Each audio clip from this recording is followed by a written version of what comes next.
Yay!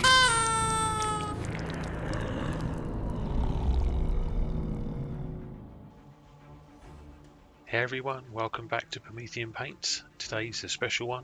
We've just hit 1,000 subscribers. Honestly, that blows my mind. Thank you for being here, for watching, for commenting, and for supporting the channel. When I started this channel, it was just me painting in my little corner down here in Portsmouth on the sunny south coast of England, and trying to share what I've learned over the years. Seeing this community grow, seeing your comments and your questions and your models, it's been incredible. So genuinely thank you, every single one of you, thank you very much. Because of you, this channel has become more than just painting videos. It's become a place where we can explore the techniques, we can talk about the gear and build better armies together. And hitting 1,000 subs, we're now at the point where the channel can really start to grow into something bigger. Over the last year, a lot of you have been asking about all the equipment that I use, and although I cover it off in the videos, I guess some of it could be lost if you haven't watched that particular video, or you skip past it if you watch it on fast or whatever. So, I mean, the primary tool for myself are my brushes. I use the Raphael Kalinsky brushes, which is the 8404 series. You can get them in all the sizes, 6, 5, 4, 3, 2, 1, 0, double zero, treble zeros. Obviously, the more zeros, the smaller it is. Now, one thing, I will deep dive into this at some point, but a 2-0 is a really, really small brush, really, really small, for very, very fine detail. But what I've found over the years is just because the brush is small doesn't necessarily mean it's going to be good for fine detail. You can get just as small a tip on a size 1 brush, even on a size 2 brush. So the brush really suits the circumstance and what you want to do. Generally, I use a size 0 for most work and only use a size 2-0 for extreme fine detail, such as, if we were painting like checkerboards on an orc, you might use a size 2-0, or painting in an eye, or painting in small teeth.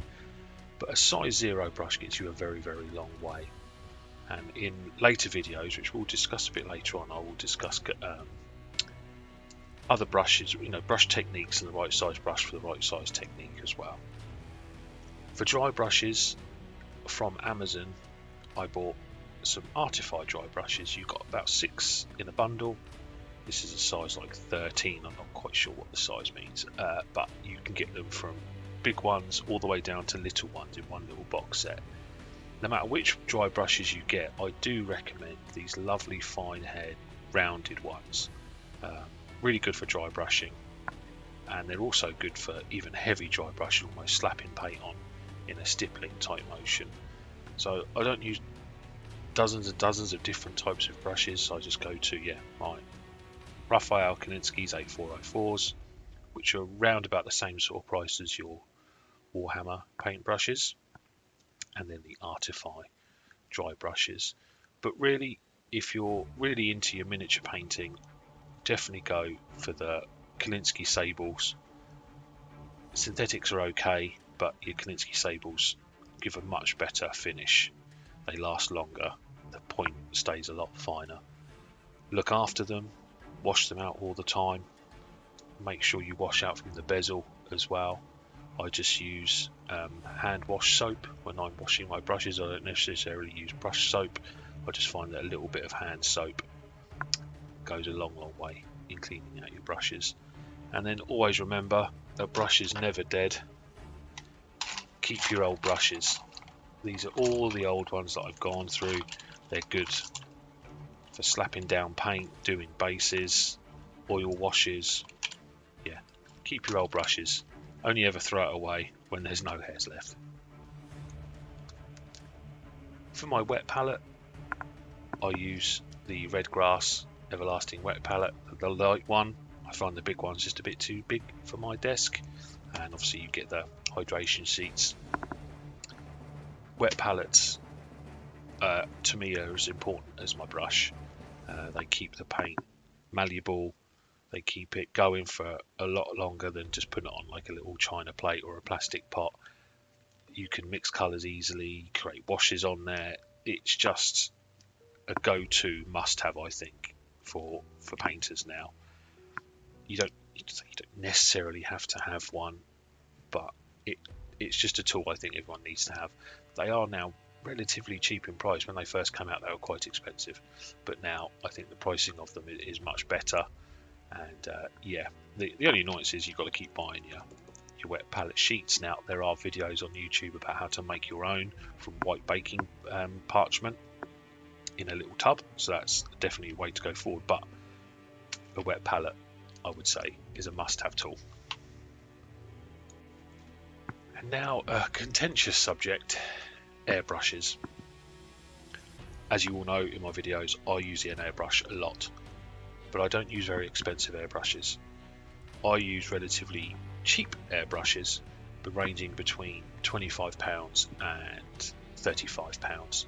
This is my current one, however you pronounce that.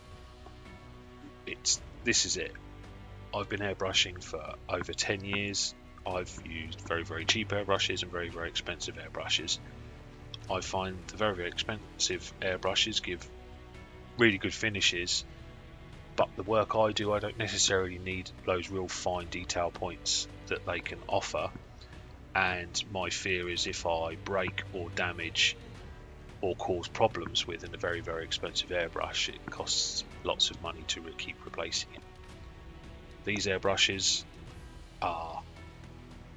they're cheaper, they're not as well put together, but to me they still offer great finishing.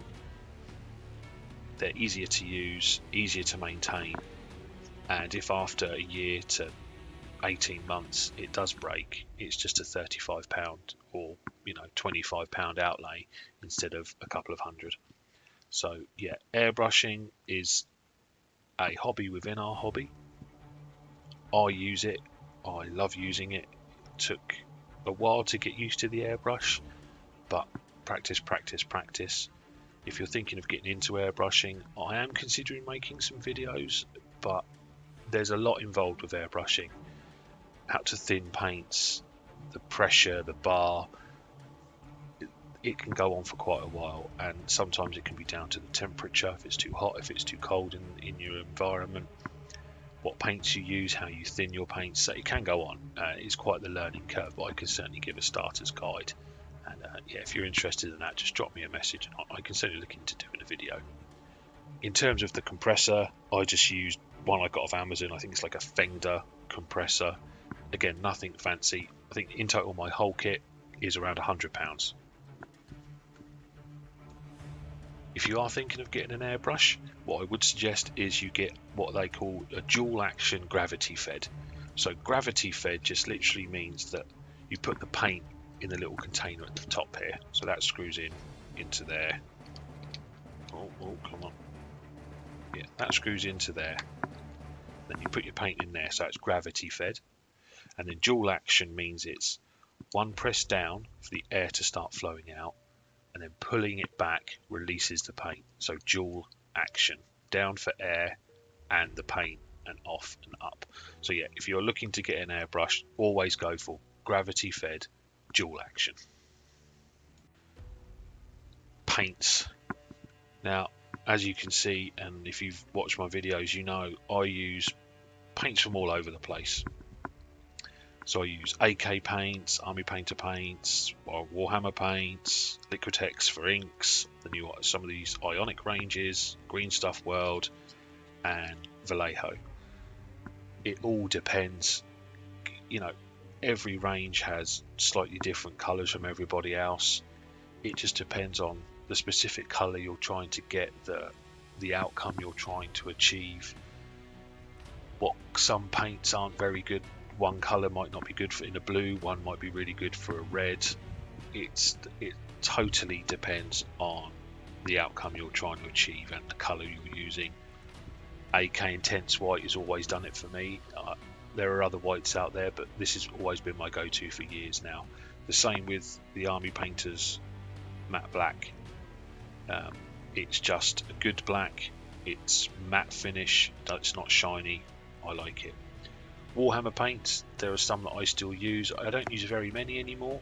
I mainly use their contrast paints, but there are some skin tones and that they've got that I really like. Liquitex inks, Vallejo do inks, and they're really good. Liquitex, they're a little bit thinner, a little bit easier to work with, and a huge range of colours. Also, Dahlia and Rowney inks are really good. The Ionic ranges, I've only just started using their smart colours. They are really intense colours. They're quite thick, they need a lot of thinning, and I'm just starting to get used to them. I have a handful of them that I've been sent. We'll be using them in future videos. Green Stuff World paints, I've got all their fluorescent paints. I don't generally use their other colours, mainly just for their fluorescence. And said Vallejo, they've got a huge series. Vallejo, a little bit like Army Painters War Paints. In Vallejo, you can buy sets to cover off different colour tones and techniques. So yeah, colours are preferential to yourself, to the model, to the method, to the technique. I always give you the list of colours that I use, and I try to give as many alternatives as I can. It's based off of years of using different manufacturers of paints, different brands. So yeah, it's personal preference, but also there are differences in how the brands make their colours, and if they come out satin, if they come out matte, if they come out way too shiny. I tend to like paints that are a little bit more matte or satin to their finish, because if it's a paint is very shiny, it can go against the effect you're trying to get. When it comes to airbrushing, I use the Army Painters matte black. You can also get grey, you can get white, you can get greens, you can get a lot of colours. I just find the Army Painter War Paints air primers are good through the airbrush. This also works good on brush as well. You can brush this stuff on. And just sticking with the airbrush stuff a little bit, if I ever need to thin, I would use a little bit of thinner, or sometimes some flow improver. Now, with thinners and flow improvers, they work in different ways. Water can be just as good as thinner and flow improver. Flow improver does dilute the paint, but it necessarily doesn't thin it. It just helps it flow through the airbrush a little bit better, stops the needle clogging up. The airbrush thinner will thin it, but then later on, if you do washes over the top, it can split it out and drag the paint away from the model. You have to be careful with thinner. So generally, I will just use water to thin my airbrush paints with, but these things are available. But again, I will cover that off in separate tutorials. But if I do want to use things, I find the Vallejo range my go-tos. Okay, specialist bits. If I've used oil paints or I'm going to use enamels, I always water them down with the AK odorless thinner, and I wash my brush out in AK odorless thinners. I used to make my own white wash and black wash out of the oil paints, but recently I've become a little bit lazy, so instead I use the AK precision panel liner in black. You can get white, you can get grey, winter. I just find straight out of the bottle it's really good, and it's got its own little brush. So yeah, it's a little bit lazy, but yeah, I find it works really well. There's another item not used, Rust from Dirty Down. It's a water soluble paint. If you want quick and easy rust effects, this is the stuff. It's fantastic. They do a verdigris, they do a moss and a blood effect as well. They have how-to videos on their websites. I also cover how to use this stuff on videos where I use it. I just think instead of having to do dozens and dozens of washes or lob paint on haphazardly and not sure what you're going to get, this just cuts the middleman out. You can get great rust effects in less than 15 minutes using this stuff, and it's water soluble, so it's easy to use. You haven't got to worry about washing your brushes out. Yes, it's a bit stinky. You need to have your window open if you're using this stuff, but yeah, really good stuff. And for transfers, when I apply my transfers, I water them down initially, and then when placing them on the model, I use the microsol. So what this does is it softens the transfer or the decal so that it forms itself around curves and any lumps and bumps you've got. It comes in a double pack. You get a blue one and a red one. The red one is what I think is the more harsher one, but the one that I use all the time, because the blue one is more of a setter. This one softens the decal so that it conforms to all of the shapes that it's around. And it also gives the decal a matte finish, so it looks like you've painted it on, especially if you go over the top of it with some varnish. And when it comes to varnish, there are two types that I've got. I use a standard AK matte varnish. If I want to get ultra matte, so very, very matte, and generally when I use over transfers, I use the AK ultra matte varnish. This stuff can be painted on, and this stuff can go through the airbrush. This needs thinning down through the airbrush. It is very, very thick, so you have to be careful with that because it can clog up detail very, very quick. But this ultra matte varnish I use over transfers and decals, and it gives it an extreme matte finish, and it can be brushed or airbrushed. Just quickly, really, for building the models, I use the Tamiya extra thin cement super glue. I've used it for years. It's really because my dad used it for building his models, so it just was a natural for me to just pick up a tub of this. When it comes to super glue, then I use the Green Stuff World instant glue. It's got a very, very long sciencey name there, but the Green Stuff World instant glue, literally it is instant. It's really good, long lasting. So this is plastic to plastic. This is for everything else. If you're using resin, you can't use this. You use this. If you're basing and stuff with basing materials, super glue. Plastic glue is just for going plastic to plastic. Just to cover off a few final bits. So for lighting, I use a high CRI daylight LED light. Daylight lights, they give off the 5600 to 6400, whatever the word is, magic lighting things. But yeah, daylight lamps are the best to use. And I've got one that's on a big arm. Green Stuff World do some. Everybody's got daylight lamps now. They're just good. If you've got a more yellowy glow, it doesn't necessarily give off a natural look to your colours. So having a daylight lamp with fresh daylight coming in through the windows as well is really, really handy. So now that we've hit 1,000 subs, I want to start bringing you more focused content. I'm planning a series of short how-to videos, so quick punchy tutorials on specific techniques, edge highlighting, glowing effects, metallics, non-metallic metals, basing. These will be free because they help the whole community and they help the channel grow. But I'm also working on some deeper, longer, more advanced tutorials that will eventually become part of a paid tier. So please reach out if there's anything you need to learn a bit more, have more specific tutorials on. Just drop me a message and I will see what I can do.